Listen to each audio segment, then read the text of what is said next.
ವೀಕ್ಷಕರೇ, ಕಳೆದ 2 ದಿನಗಳಿಂದ ನಾವು ಚರ್ಚೆ ನಡೆಸ್ತಾ ಇದ್ದೀವಿ ಅತ್ತೆ ಸೊಸೆ ನಡುವಿನ ಜಗಳ ಹಾಗೆ ಆ ಸಂಬಂಧದ ನಡುವಿನ ಪ್ರಾಮುಖ್ಯತೆ ಬಗ್ಗೆ ನಾವು ಮಾತಾಡ್ತಾ ಇದ್ವಿ. ಇವತ್ತು ಕೂಡ ಈ ವಿಷಯದ ಬಗ್ಗೆನೇ ಚರ್ಚೆ ನಡೆಸ್ತೀವಿ. ಸಾಕಷ್ಟು ಅತಿಥಿಗಳು ನಮ್ಮ ಜೊತೆ ಇದ್ದಾರೆ. ಮತ್ತೊಮ್ಮೆ ಕಾರ್ಯಕ್ರಮಕ್ಕೆ ಸ್ವಾಗತ. ನಾನು ಭಾವನಾ.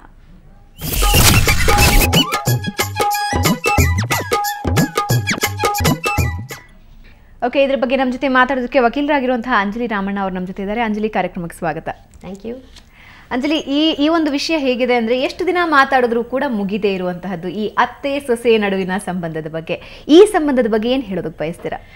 ನೀವು ತುಂಬ ಸರಿಯಾಗಿ ಹೇಳಿದ್ರಿ, ಎಷ್ಟು ದಿನ ಮಾತಾಡಿದ್ರೂ ಮುಗಿದೇ ಇರೋದು ಅಂತ. ಯಾಕಂದರೆ ಇದ್ರ ಮೂಲ ಮನುಸ್ಮೃತಿನಲ್ಲಿ ಅಧ್ಯಾಯ 3 ಮತ್ತು 4ರಲ್ಲಿ ಸಹ ಇದೆ.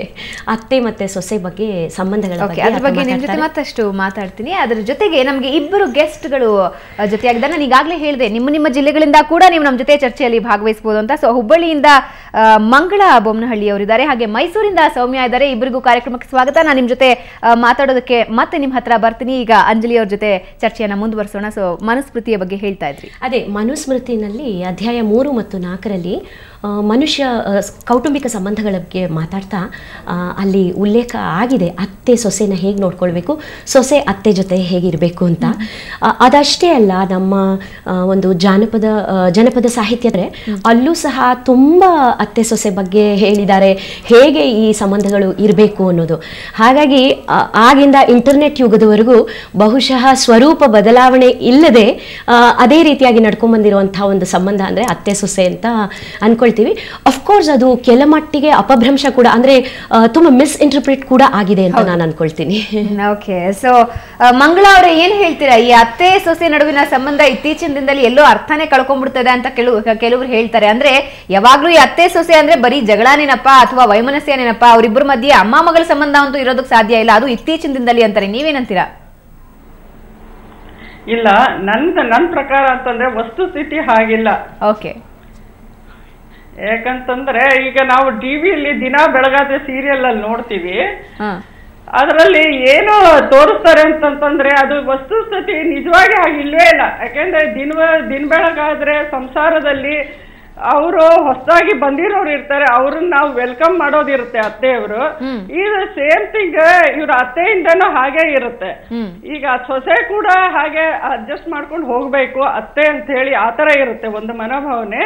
ಅವರು ಫ್ರೆಂಡ್ಲಿ ಆಗೇ ನೋಡ್ಕೊಂತಾರೆ, ಇವ್ರು ಕೂಡ ಫ್ರೆಂಡ್ಲಿ ಆಗೇ ನೋಡ್ಕೋಬೇಕು ಅಂತ ಆತರ ಹಾಗೆ ಇರ್ತಾರೆ ಎಷ್ಟೋ ಜನ. ಈಗ ಸೀರಿಯಲ್ ಧಾರಾವಾಹಿ ನೋಡು, ಪ್ರತಿಯೊಂದರಲ್ಲೂ ದ್ವೇಷ ಭಾವನೆ ಹೊರತು ಮತ್ತೇನು ತೋರ್ಸೋದೇ ಇಲ್ಲ.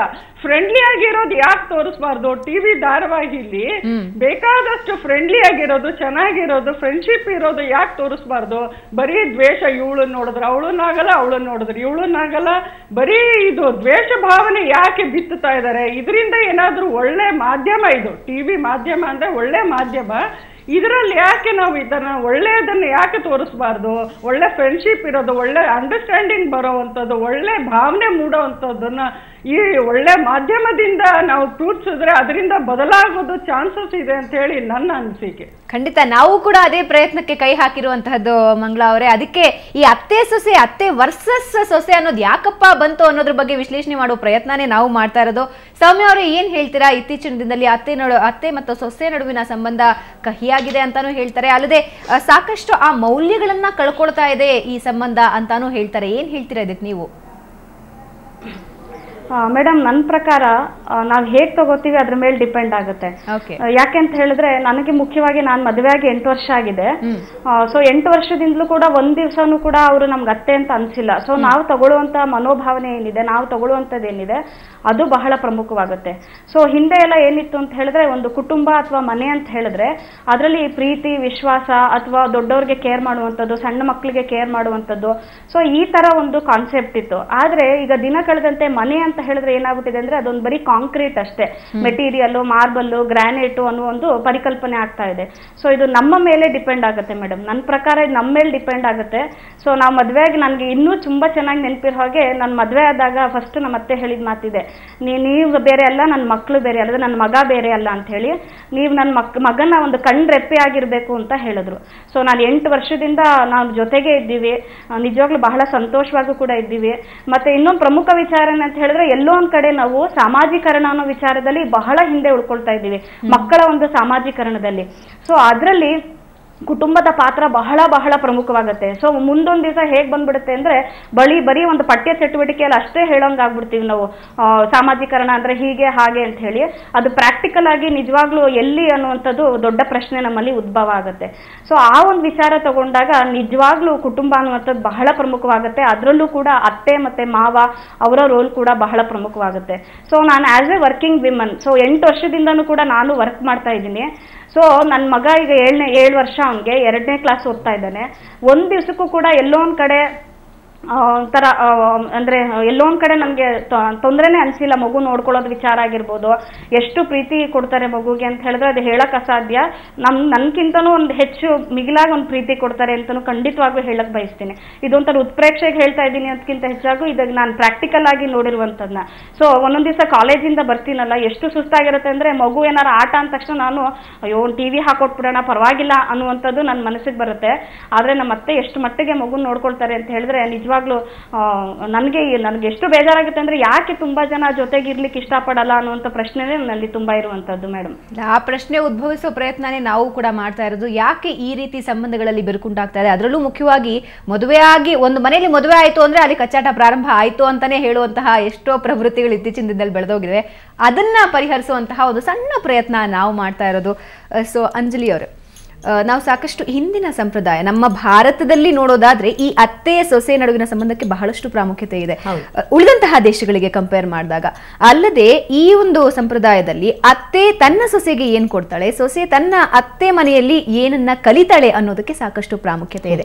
ಈ ಎರಡೂ ಸಂಬಂಧಗಳ ನಡುವೆ ಎಷ್ಟು ಮುಖ್ಯ ಅಂತೀರಾ ಒಂದು ಕುಟುಂಬವನ್ನ ಬೆಳೆಸೋದಕ್ಕೆ, ಒಂದು ಕುಟುಂಬದ ಪದ್ಧತಿಯನ್ನ ಮುಂದುವರಿಸ್ಕೊಂಡು ಹೋಗೋದಕ್ಕೆ ಈ ಎರಡೂ ಸಂಬಂಧಗಳು ಎಷ್ಟರ ಮಟ್ಟಿಗೆ ಒಂದು ಅಡಿಪಾಯವನ್ನ ಹಾಕ್ತವೆ? ನೋಡಿ, ನಾವು ಸಾಧಾರಣವಾಗಿ ನಮ್ಮಲ್ಲಿ ಒಂದು ಪ್ರಚಲಿತವಾಗಿರೋ ಮಾತು ಏನಂದರೆ, ಒಬ್ಬ ಯಶಸ್ವಿ ಪುರುಷನ ಹಿಂದೆ ಯಾವಾಗಲೂ ಒಬ್ಬ ಮಹಿಳೆ ಇರ್ತಾಳೆ ಅಂತ.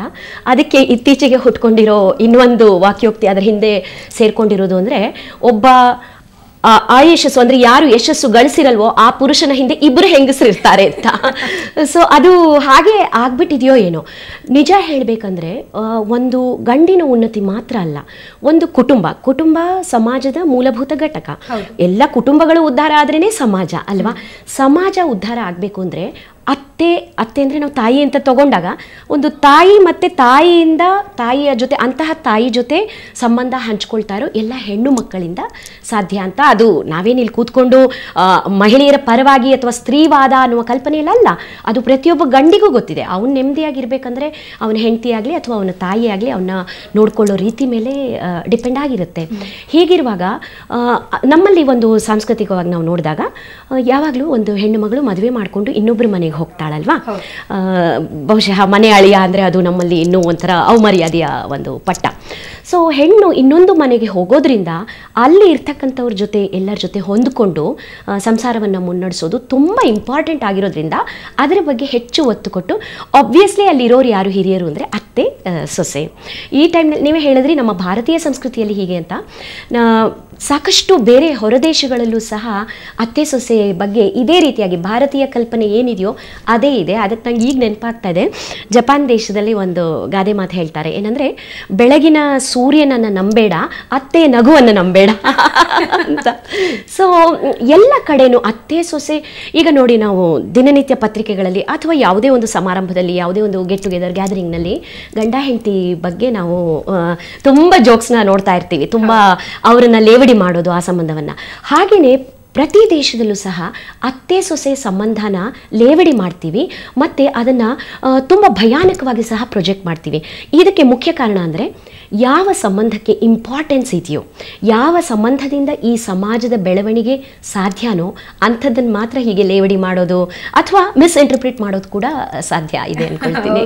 ನಿಮ್ಮ ಜೊತೆ ಇನ್ನಷ್ಟು ಮಾತಾಡ್ತೀನಿ. ಸೊ ವೀಕ್ಷಕರೇ, ಈ ಅತ್ತೆ ವರ್ಸಸ್ ಸೊಸೆ ಎಲ್ಲಿವರೆಗೆ ಬಂದಿದೆ ಅಂದರೆ, ಇತ್ತೀಚೆಗೆ ಸೀರಿಯಲ್ಗಳು ಯಾವುದೇ ಸೀರಿಯಲ್ ತೆಗೆದ್ರೂ ಕೂಡ ಅದರಲ್ಲಿ ಅತ್ತೆ ಸೊಸೆ ಜಗಳ, ಕೊನೆಗೆ ಜಾಹೀರಾತಿಗೂ ಕೂಡ ಬಂದ್ಬಿಡಿದೆ. ಆದ್ರೆ ಈ ಅತ್ತೆ ಸೊಸೆ ಅಂದ ತಕ್ಷಣ ಜಗಳನೇ ಯಾಕೆ ಬರುತ್ತೆ, ಇದ್ರ ಬಗ್ಗೆ ಇನ್ನಷ್ಟು ಚರ್ಚೆ ನಡೆಯುತ್ತೆ. ಅದಕ್ಕೂ ಮುಂಚೆ ಒಂದು ಸಣ್ಣ ವಿರಾಮ.